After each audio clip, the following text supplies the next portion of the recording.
بسم الله الرحمن الرحيم ياسين والقرآن الحكيم إنك لمن المرسلين على صراط مستقيم تنزيل العزيز الرحيم لتنذر قوما ما أنذر آباؤهم فهم غافلون لقد حق القول على أكثرهم فهم لا يؤمنون إنا جعلنا في أعناقهم مغلالا فهي إلى الأذقان فهم مقمحون وجعلنا من بين أيديهم سدا ومن خلفهم سدا فأغشيناهم فهم لا يبصرون وسواء عليهم أنذرتهم أم لم تنذرهم لا يؤمنون إنما تنذر من اتبع الذكر وخشي الرحمن بالغيب فبشره بمغفرة وأجر كريم إنا نحن نحيي الموتى ونكتب ما قدموا وآثارهم وكل شيء أحصيناه في إمام مبين واضرب لهم مثلا أصحاب القرية إذ جاءها المرسلون إذ أرسلنا إليهم اثنين فكذبوهما فعززنا بثالث فقالوا إنا إليكم مرسلون قالوا ما أنتم إلا بشر مثلنا وما أنزل الرحمن من شيء إن أنتم إلا تكذبون قالوا ربنا يعلم إنا إليكم لمرسلون وما علينا إلا البلاغ المبين قالوا إنا تطيرنا بكم لئن لم تنتهوا لنرجمنكم وليمسنكم منا عذاب أليم قالوا طائركم معكم إن ذكرتم بل أنتم قوم مسرفون وجاء من أقصى المدينة رجل يسعى قال يا قوم اتبعوا المرسلين اتبعوا من لا يسألكم مجرا وهم مهتدون وما لي لا أعبد الذي فطرني وإليه ترجعون أأتخذ من دونه آلهة إن يردني الرحمن بضر لا تغن عني شفاعتهم شيئا ولا ينقذون إني إذا لفي ضلال مبين إني آمنت بربكم فاسمعون قيل ادخل الجنة قال يا ليت قومي يعلمون بما غفر لي ربي وجعلني من المكرمين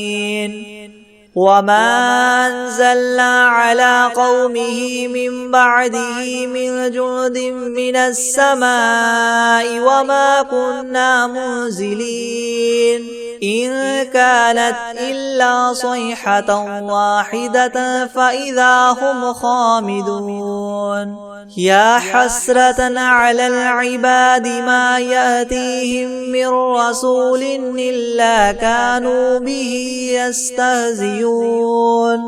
ألم يروا كم أهلكنا قبلهم من القرون أنهم إليهم لا يرجعون وإن كل لما جميع لدينا محضرون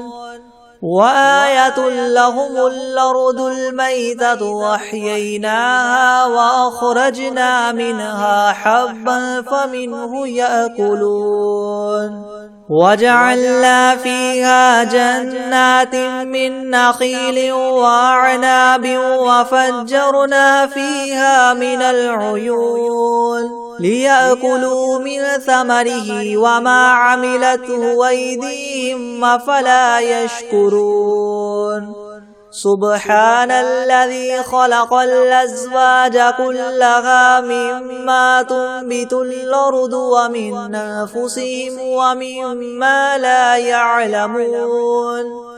وآية لهم الليل نسلخ منه النهار فإذا هم مظلمون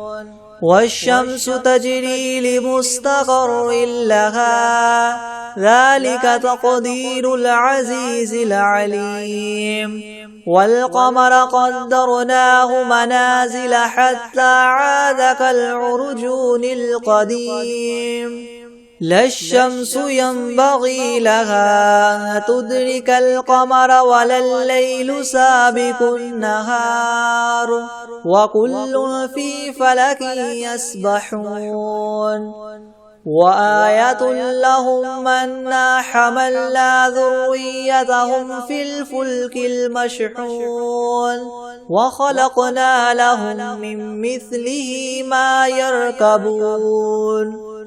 وإن نشأ نغرقهم فلا صريخ لهم ولا هم ينقذون إلا رحمة منا ومتاعا إلى حين وإذا قيل لهم اتقوا ما بين أيديكم وما خلفكم لعلكم ترحمون وما تأتيهم من آية من آيات ربهم إلا كانوا عنها معرضين وإذا قيل لهم انفقوا مما رزقكم الله قال الذين كفروا للذين آمنوا ونطعم من لو يشاء الله أطعمه إن أنتم إلا في ضلال مبين ويقولون متى هذا الوعد إن كنتم صادقين ما ينظرون إلا صيحة واحدة تأخذهم وهم يخصمون فلا يستطيعون توصية ولا إلى أهلهم يرجعون ونفخ في الصور فإذا هم من الأجداث إلى ربهم ينسلون قالوا يا ويلنا من بعثنا من مرقدنا هذا ما وعد الرحمن وصدق المرسلون إن كانت إلا صيحة واحدة فإذا هم جميع لدينا محضرون فاليوم لا تظلم نفس شيئا ولا تجزون إلا ما كنتم تعملون إن أصحاب الجنة اليوم في شغل فاكهون هم وأزواجهم في ظلال على الأرائك متكئون لهم فيها فاكهة ولهم ما يدعون سلام قولا من رب رحيم وامتازوا اليوم أيها المجرمون ألم أعهد إليكم يا بني آدم ألا تعبدوا الشيطان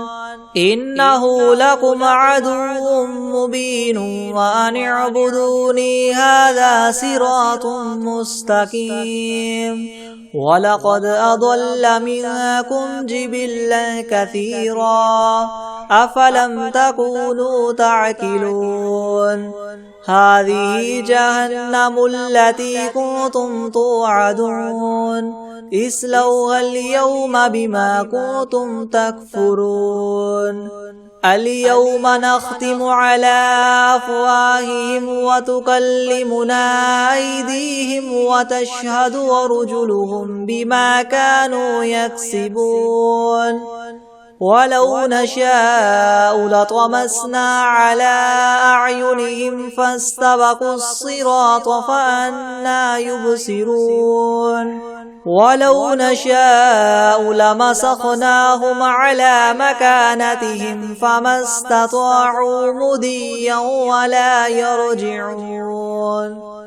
ومن نعمره ننكسه في الخلق أفلا يعقلون وما علمناه الشعر وما ينبغي له إن هو إلا ذكر وقرآن مبين لينذر من كان حيا ويحق القول على الكافرين أولم يروا أنا خلقنا لهم مما عملت أيدينا أنعاما فهم لها مالكون وذللناها لهم فمنها ركوبهم ومنها يأكلون ولهم فيها منافع ومشارب أفلا يشكرون واتخذوا من دون الله آلهة لعلهم ينصرون لا يستطيعون نصرهم وهم لهم جند محضرون فلا يحزنك قولهم إنا نعلم ما يسرون وما يعلنون أولم ير الإنسان أنا خلقناه من نطفة فإذا هو خصيم مبين وضرب لنا مثلا ونسي خلقه قال من يحيي العظام وهي رميم قل يحييها الذي ينشاها أول مرة وهو بكل خلق عليم الذي جعل لكم من الشجر الأخضر نارا فإذا أنتم منه توقدون أوليس الذي خلق السماوات والأرض بقادر على أن يخلق مثلهم بلى وهو الخلاق العليم إنما أمره إذا أراد شيئا أن يقول له كن فيكون فسبحان الذي بيده ملكوت كل شيء وإليه ترجعون بسم الله الرحمن الرحيم ياسين والقرآن الحكيم إنك لمن المرسلين على صراط مستقيم تنزيل العزيز الرحيم لتنذر قوما ما أنذر آباؤهم فهم غافلون لقد حق القول على أكثرهم فهم لا يؤمنون إنا جعلنا في أعناقهم مغلالا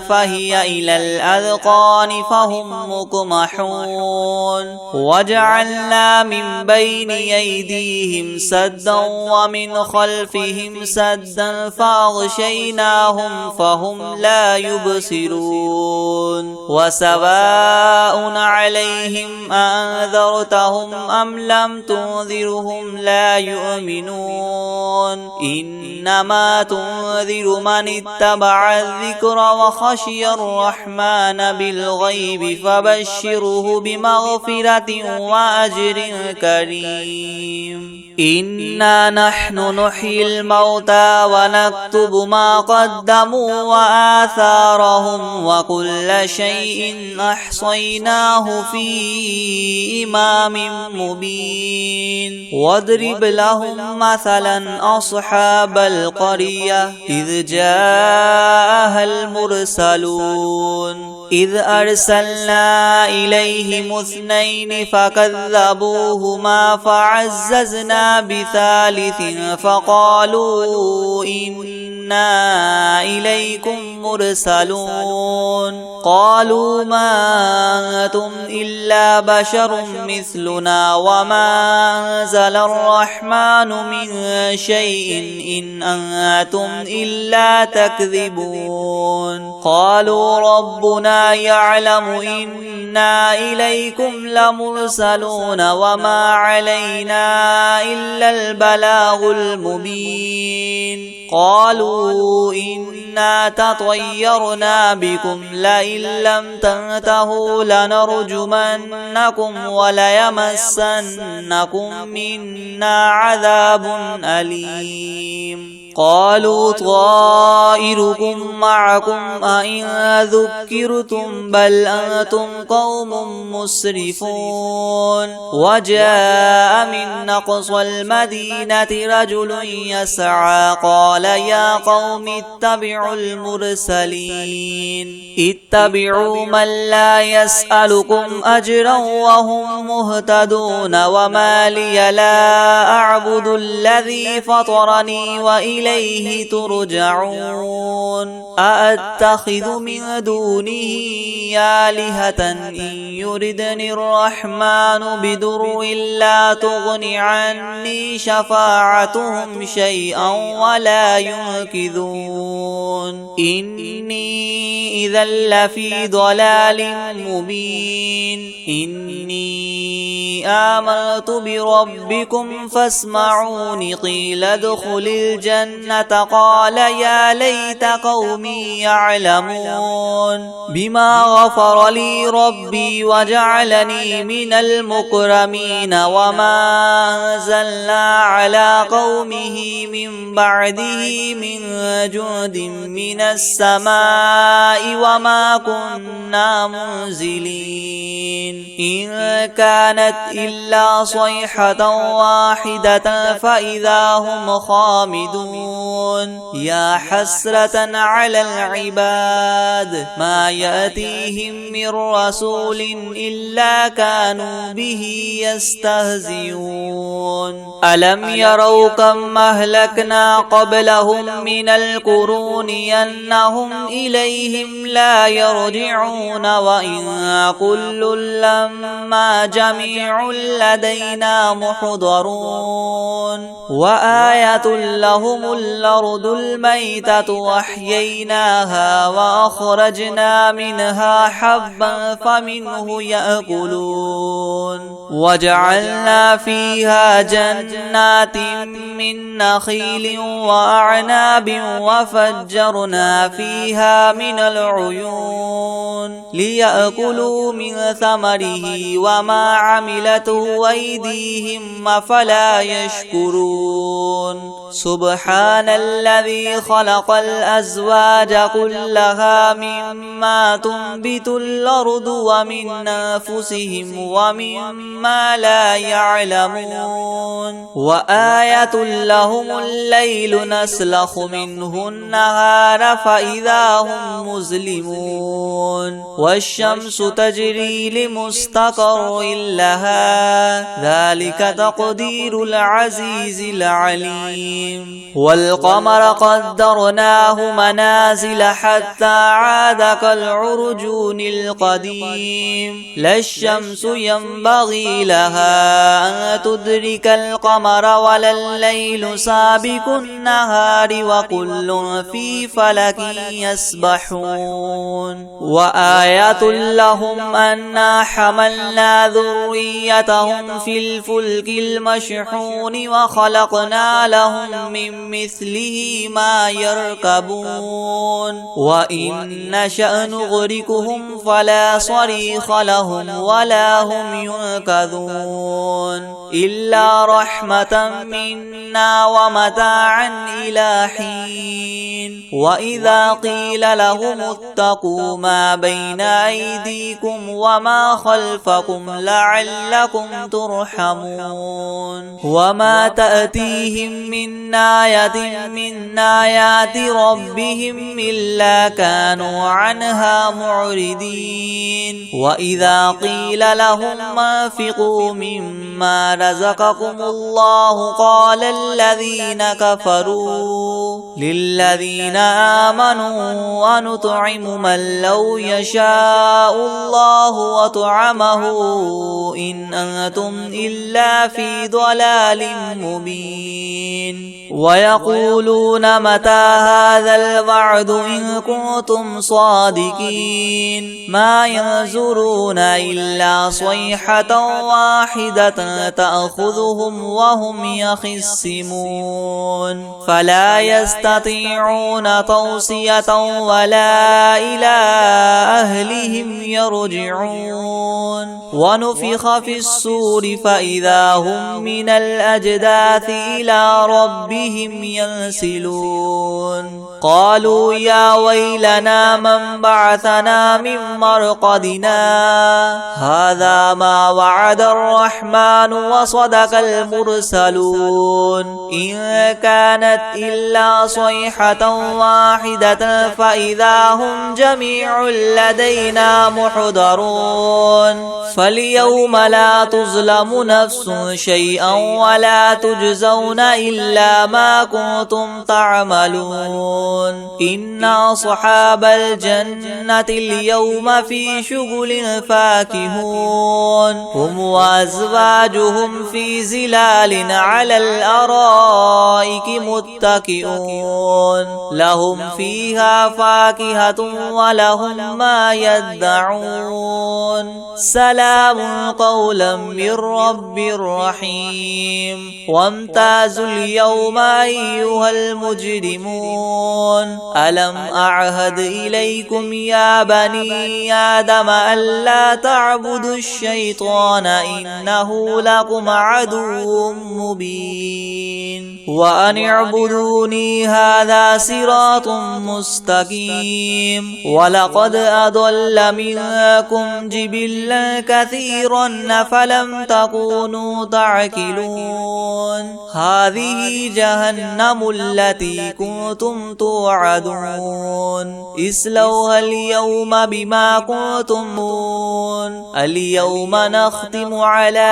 أفواههم وتكلمنا أيديهم وتشهد أرجلهم بما كانوا يكسبون ولو نشاء لطمسنا على أعينهم فاستبقوا الصراط فأنى يبصرون ولو نشاء لمسخناهم على مكانتهم فما استطاعوا مديا ولا يرجعون ومن نعمره ننكسه في الخلق فلا يعقلون وما علمناه الشعر وما ينبغي له إن هو إلا ذكر وقرآن مبين لينذر من كان حيا ويحق القول على الكافرين أولم يروا أنا خلقنا لهم مما عملت أيدينا أنعاما فهم لها مالكون وذللناها لهم فمنها ركوبهم ومنها يأكلون ولهم فيها منافع ومشارب وفلا يشكرون واتخذوا من دون الله آلهة لعلهم ينصرون لا يستطيعون نصرهم وهم لهم جند محضرون فلا يحزنك قولهم إنا نعلم ما يسرون وما يعلنون أولم ير الإنسان أنا خلقناه من نطفة فإذا هو خصيم مبين وضرب لنا مثلا ونسي خلقه قال من يحيي العظام وهي رميم قل يحييها الذي ينشاها أول مرة وهو بكل خلق عليم الذي جعل لكم من الشجر الأخضر نارا فإذا أنتم منه توقدون أوليس الذي خلق السماوات والأرض بقادر على أن يخلق مثلهم بلى وهو الخلاق العليم إنما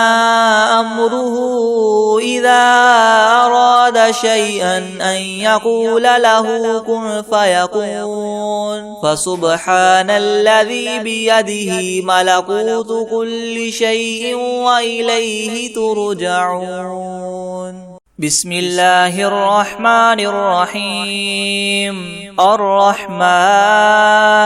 علم القرآن خلق الإنسان علمه البيان الشمس والقمر بحسبان والنجم والشجر يسجدان والسماء رفعها ووضع الميزان ألا تطغوا في الميزان وأقيموا الوزن بالقسط ولا تخسروا الميزان والأرض وضعها للأنام فيها فاكهة والنخل ذات الأكمام والحب ذو العصف والريحان فبأي آلاء ربكما تكذبان خلق الإنسان من صلصال كالفخار وخلق الجان من مارج من نار فبأي آلاء ربكما تكذبان رب المشرقين ورب المغربين فبأي آلاء ربكما تكذبان مرج البحرين يلتقيان بينهما برزخ لا يبغيان فبأي آلاء ربكما تكذبان يخرج منهما اللؤلؤ والمرجان فبأي آلاء ربكما تكذبان وله الجوار المنشآت في البحر كالأعلام فبأي آلاء ربكما تكذبان كل من عليها فان ويبقى وجه ربك ذو الجلال والإكرام فبأي آلاء ربكما تكذبان يسأله من في السماوات والأرض كل يوم هو في شأن فبأي آلاء ربكما تكذبان سنفرغ لكم أيها الثقلان فبأي آلاء ربكما تكذبان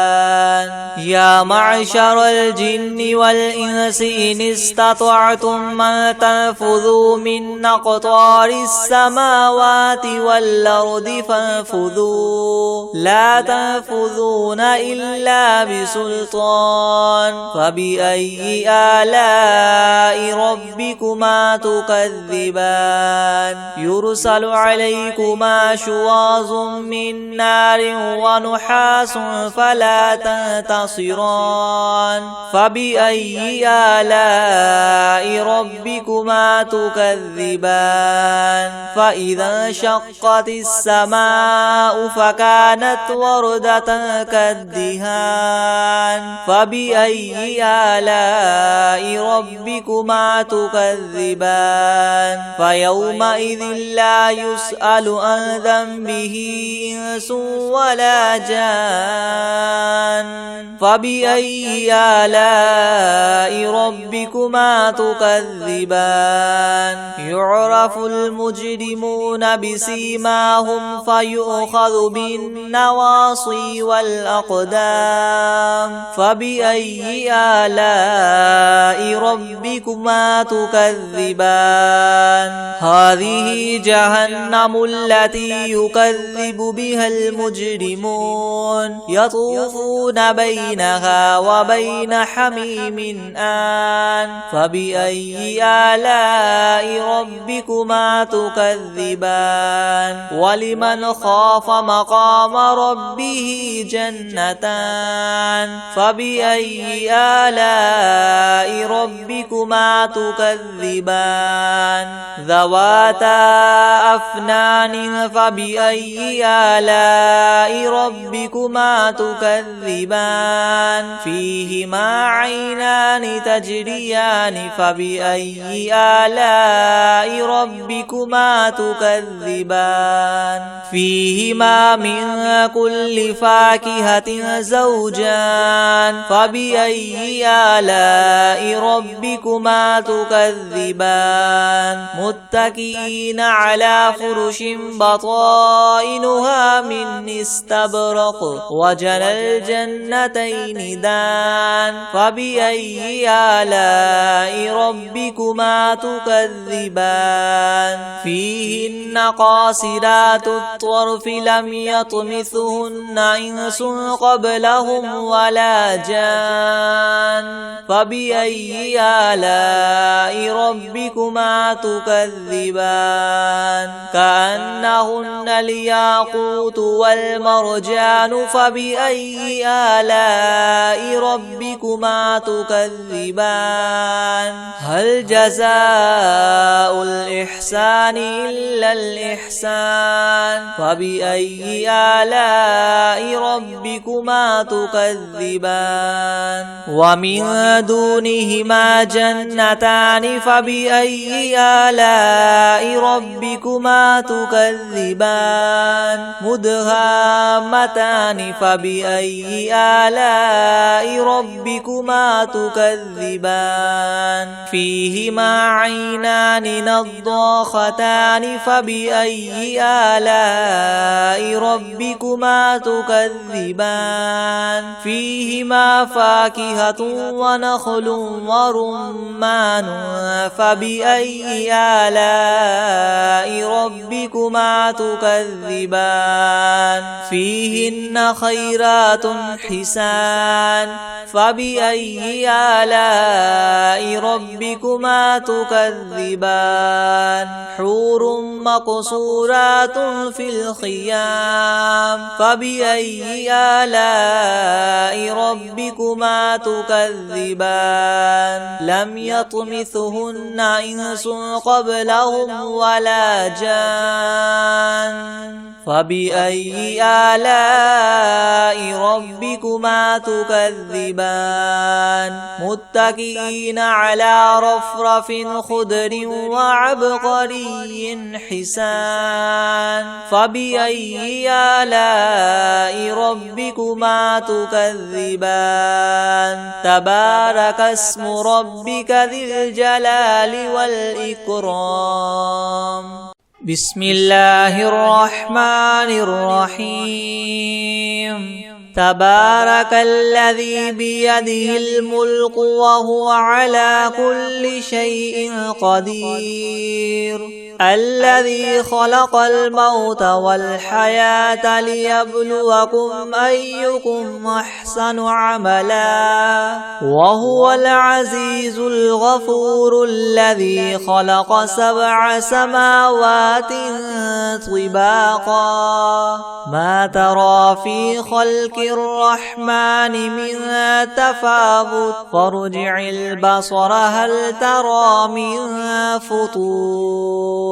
ثم ارجع البصر كرتين ينقلب إليك البصر خاسئا وهو حسير ولقد زينا السماء الدنيا بمصابيح وجعلناها رجوما للشياطين وأعتدنا لهم عذاب السعير وللذين كفروا بربهم عذاب جهنم وبئس المصير إذا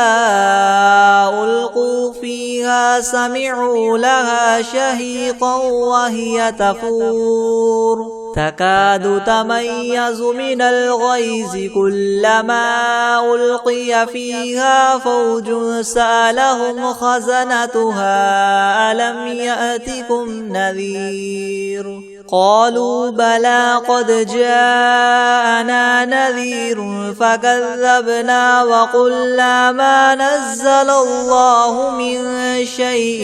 إن أنتم إلا في ضلال كبير وقالوا لو كنا نسمع أو نعقل ما كنا في أصحاب السعير فاعترفوا بذنبهم فسحقا لأصحاب السعير إن الذين يخشون ربهم بالغيب لهم مغفرة وأجر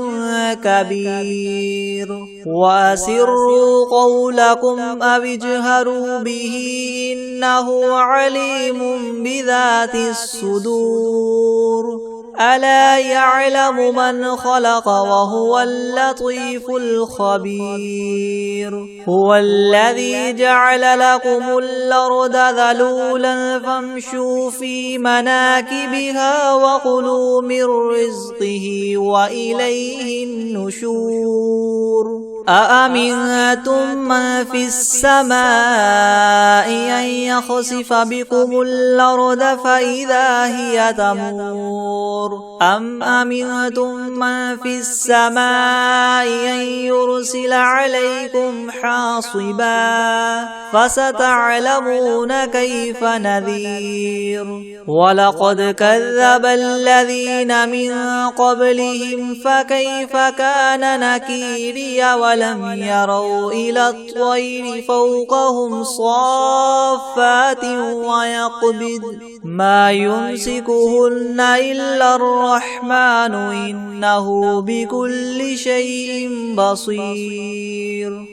أمن هذا الذي هو جند لكم ينصركم من دون الرحمن إن الكافرون إلا في غرور أمن هذا الذي يرزقكم إن أمسك رزقه بل لجوا في عتو ونفور أفمن يمشي مكبا على وجهه يهدى من يمشي سويا على صراط مستقيم قل هو الذي ينشاكم وجعل لكم السمع والأبصار والأفئدة قليلا ما تشكرون قل هو الذي ذراكم في الأرض وإليه تحشرون ويقولون متى هذا الوعد إن كنتم صادقين قل إنما العلم عند الله وإنما أنا نذير مبين فلما رأوه زلفة سيئت وجوه الذين كفروا وقيل هذا الذي كنتم به تدعون قل أرأيتم من أهلكني الله ومن معي أو رحمنا فمن يجير الكافرين من عذاب أليم قل هو الرحمن آمنا به وعليه توكلنا فستعلمون من هو في ضلال مبين قل أرأيتم إن أصبح ماؤكم غورا فمن يأتيكم بماء معين بسم الله الرحمن الرحيم إذا وقعت الواقعة ليس لوقعتها كاذبة خافضة رافعة إذا رجت الأرض رجا وبست الجبال بسا فكانت هباء منبثا وكنتم أزواجا ثلاثة فأصحاب الميمنة ما أصحاب الميمنة وأصحاب المشأمة ما أصحاب المشأمة والسابقون السابقون أولئك المقربون في جنات النعيم ثلة من الأولين وقليل من الآخرين على سرر موضونة متكئين عليها متقابلين يطوف عليهم ولدان مخلدون بأكواب وأباريق وكأس من معين لا يصدعون عنها ولا ينزفون وفاكهة مما يتخيرون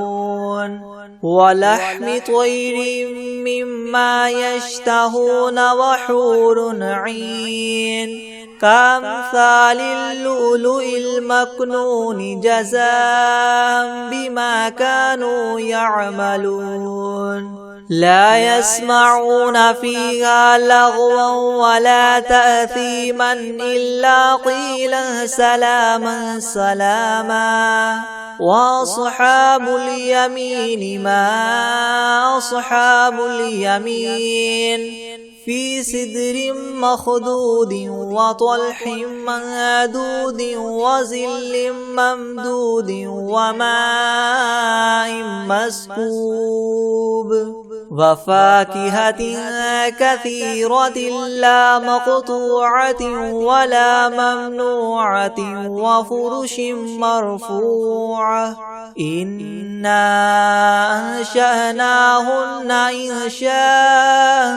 فجعلناهن أبكارا عربا أترابا لأصحاب اليمين ثلة من الأولين وثلة من الآخرين وأصحاب الشمال ما أصحاب الشمال في سموم وحميم وظل من يحموم لا بارد ولا كريم إنهم كانوا قبل ذلك مترفين وكانوا يصرون على الحنث العظيم وكانوا يقولون إذا متنا وكنا ترابا وعظاما أئنا لمبعوثون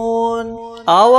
آباؤنا الأولون قل إن الأولين والآخرين لمجموعون إلى ميقات يوم معلوم ثم إنكم أيها الضالون المكذبون لآكلون من شجر من زقوم فمالئون منها البطون فشاربون عليه من الحميم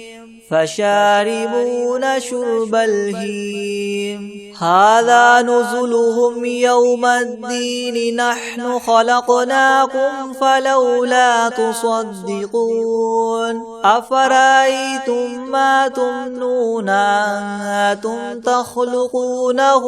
أم نحن الخالقون نحن قدرنا بينكم الموت وما نحن بمسبوقين على